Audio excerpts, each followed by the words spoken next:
The baby that I miscarried has been trying to communicate with us. Today marks 4 years that I had a miscarriage. I lost my baby at 6 weeks. It was September 28th, 2017. That date has never escaped my mind. I was distraught because it was my first time. Wasn't expecting it, but my hormone levels were going lower and lower, meaning I was going to miscarry. But 1 in 4 women do miscarry. I believe that it's something that should be talked about, that there shouldn't be a stigma around miscarriage. A lot of people have a misconception. They have the wrong idea about why women miscarry. A lot of times it's because the baby just wasn't ready. The baby that I miscarried has been trying to communicate with us this year. 4 years later, in May, had she been born, she would have been 3 years old. So I wouldn't have had Camila because I got pregnant with Camila right after miscarrying. So unfortunately, every time I had a doctor's visit and they said, "When was your last menstrual cycle?" it was actually the date of my miscarriage.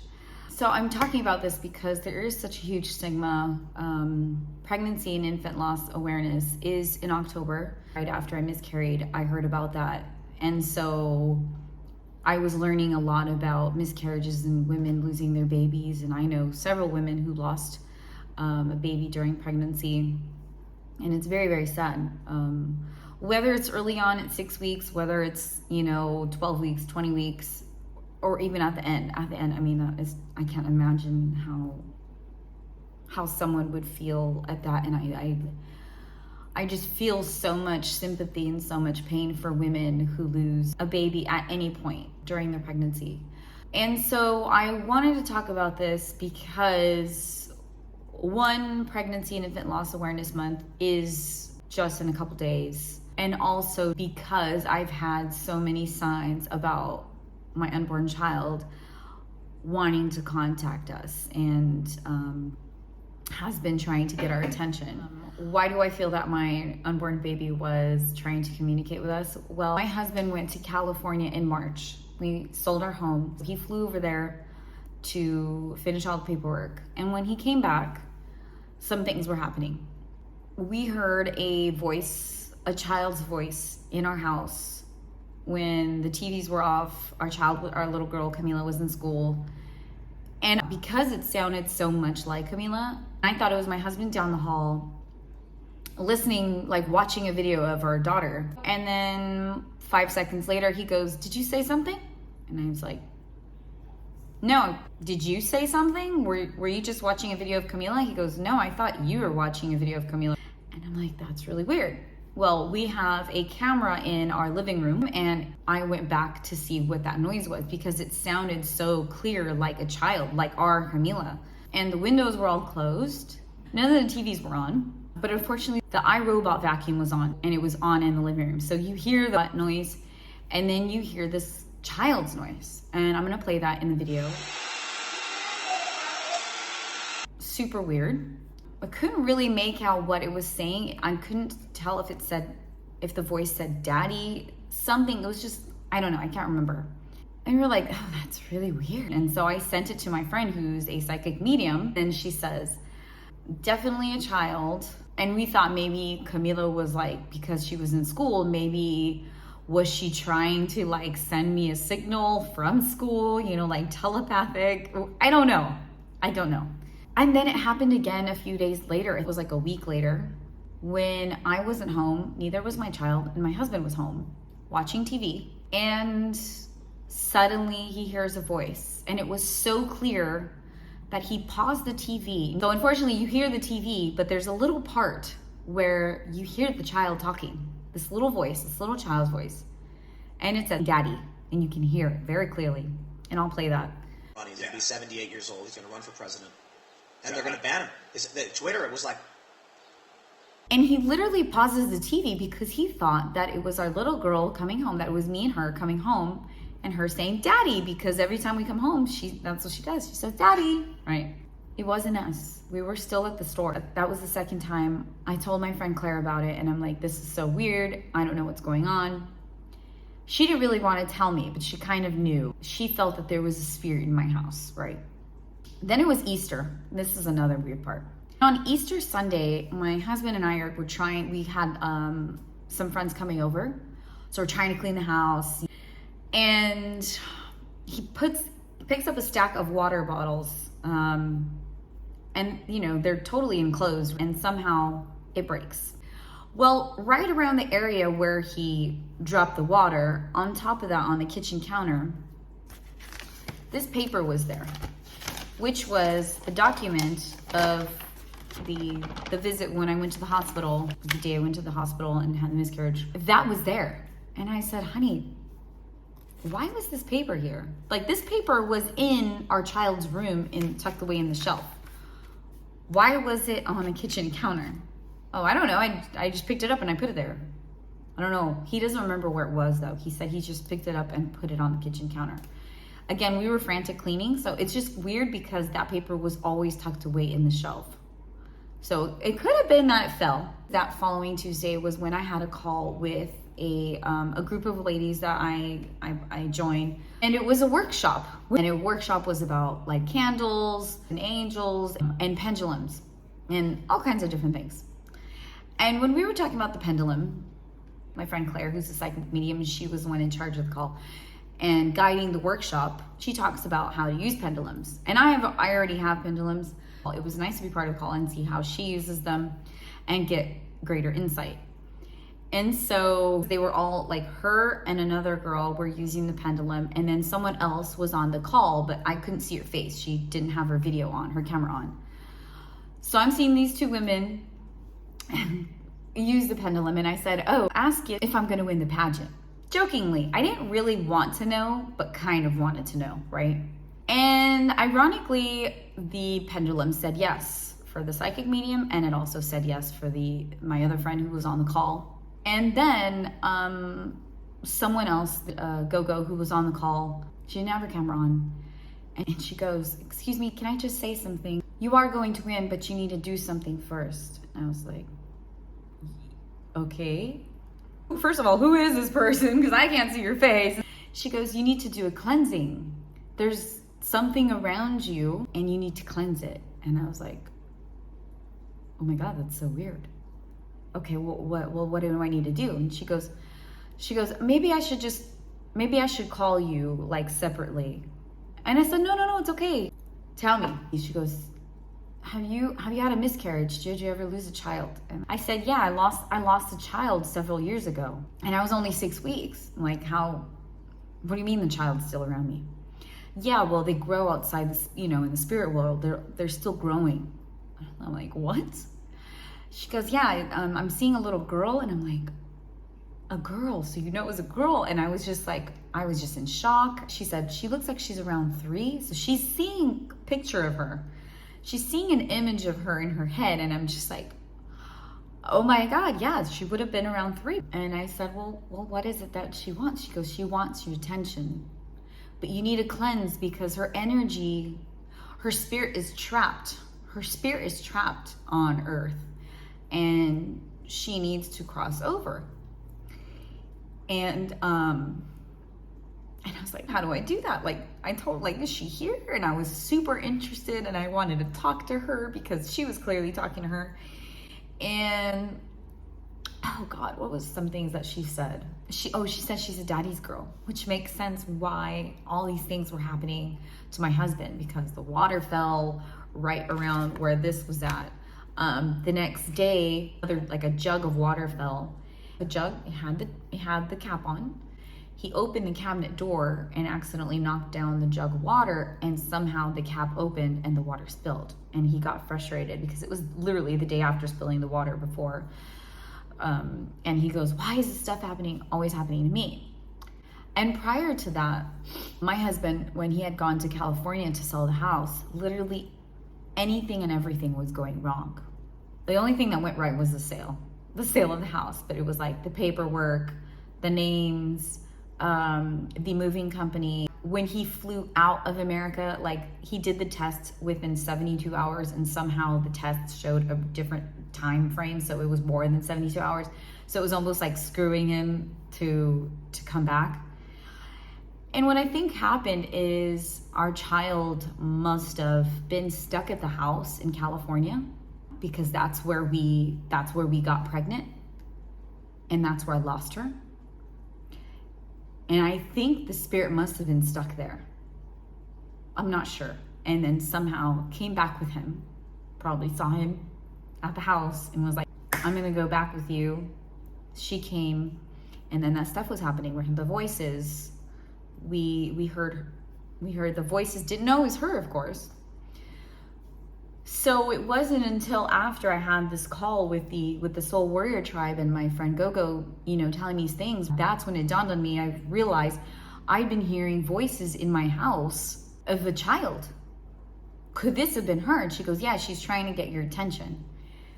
I started crying, and I was like, well, tell me what I need to do. She goes, well, you need to do a cleanse. You need to go to a waterfall and cleanse, like put water over you, do a prayer, light a candle, or put a rose or a flower in the water. I did all those things. I forgot the most important part. When I asked what she looked like, she said pink. And I know that sounds weird to you guys.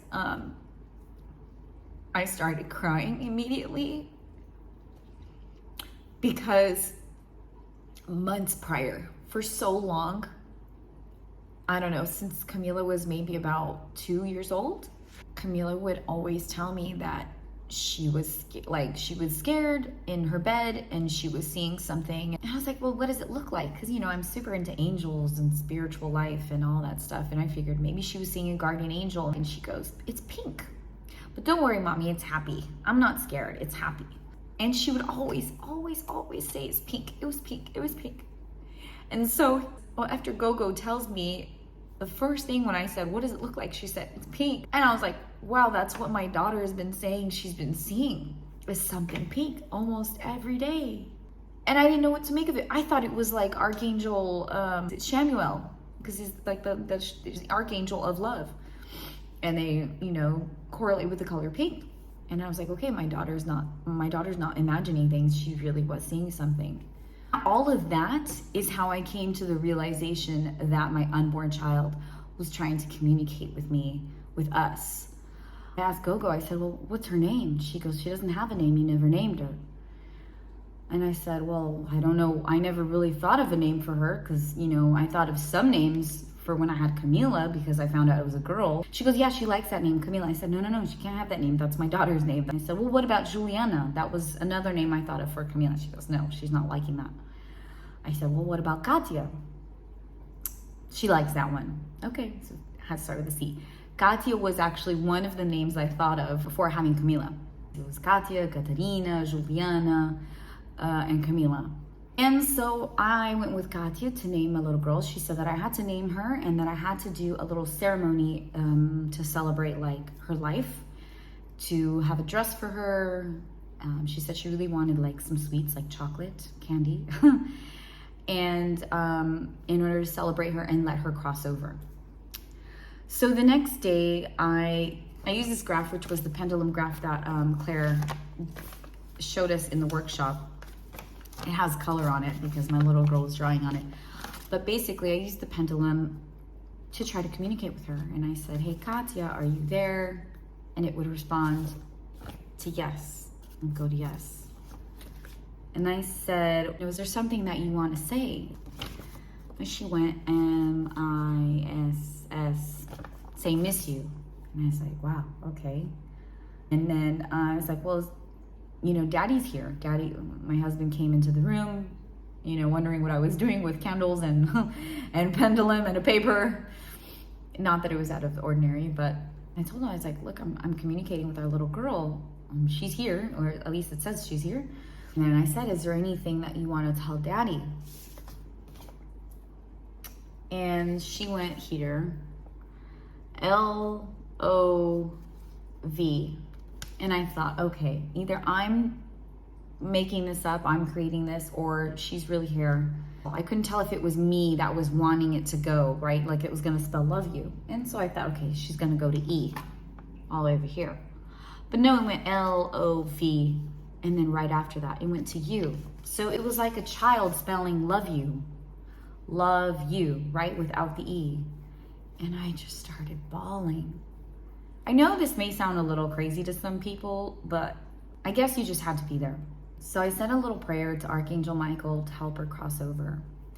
Later that day, I picked up Camila from school, and suddenly my little girl is saying that she's playing with Katya. Do you want to paint Katya's face with this? You want to paint Katya's face? This. Okay, go ahead. Will you open it? Sure, here. I need her to be beautiful, and I make her. Where is she? Here. He's sitting down. She's sitting down? Yeah. I need her to make up. Where is she? He's over. He's sitting down there. He's here. What color is she? His name is Katya.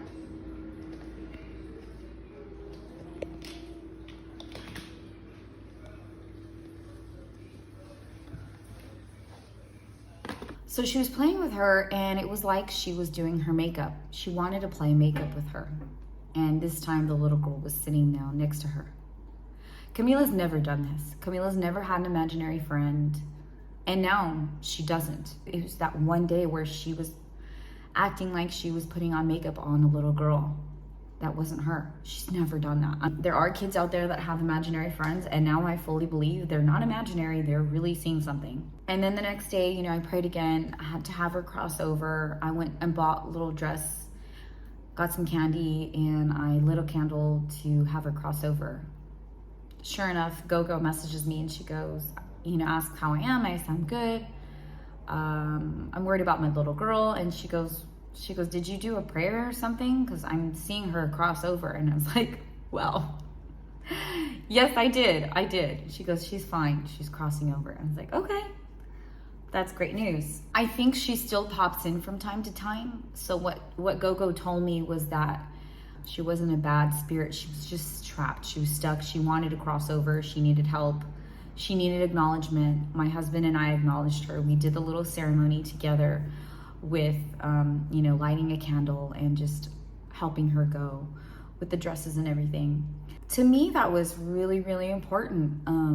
I didn't, you know, knowing that my little girl, like my unborn child, was trapped in this world, like in purgatory. Like nobody wants to be stuck in purgatory, and nobody is, and you know, and we don't know that. We don't know that these souls are like stuck here, right? Unless somebody has the ability to see them. Like I wish I could see spirits, but I can't. I see little lights. I'll see lights, but I don't ever see faces. I can't. I wish, but I don't. Sometime after that, as we're walking, we're about to go take some photos, me and Camila, just like for fun. And we see this little boy, and he's like smaller than her, maybe like 1.5. And Camila goes, oh, look at the baby. And I was like, I know, he's so cute, huh? But he's not that much smaller than you. She goes, he's a baby. And I was like, yeah. I was like, do you want a baby brother? You want a little sibling? She goes, I have a sister. What? Yeah, I have a sister. I was tripping out, trying not to make a big deal about it, but I was totally freaking out. I was like, wow, so she's still around. Okay. And Gogo did tell me that she would come around, but that it wouldn't be a heavy energy, right? She wouldn't be trapped. It was like she could come and go as she pleases. Whereas before she was like stuck with us, right? Like it was like she couldn't get out. I guess that's what our little girl Katya was doing. So she would pop in and see Camila. So it happened again another time. We were in bed, me and Camila, just laying there. And suddenly Camila starts laughing. And I was like, what's so funny? And she's pointing at the wall. And I was like, what is it? There's literally nothing there. We have no frame, nothing. It's an empty wall in our bedroom. And I'm like, honey, and I'm trying to look for something like, do I see any lights? Do I see any, like, you know, my angel speckles? Nothing. And I was like, what is it? Is it Katya? And she goes, don't call her that, mommy. It's not Katya, it's sister. It's sister. but like really angry, really upset with me for calling her Katia. I was like, oh my God, okay. It's sister? Yeah, it's sister. Okay. And I just start crying. I start crying like, this is not something that she's gonna make up. One, we hadn't talked about her in like a while. I want to say a few weeks.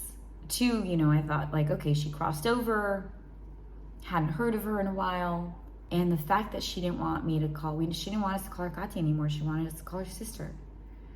That is my little girl's sister. That is my little girl. That went down this year. And so today is the 4-year anniversary of her death.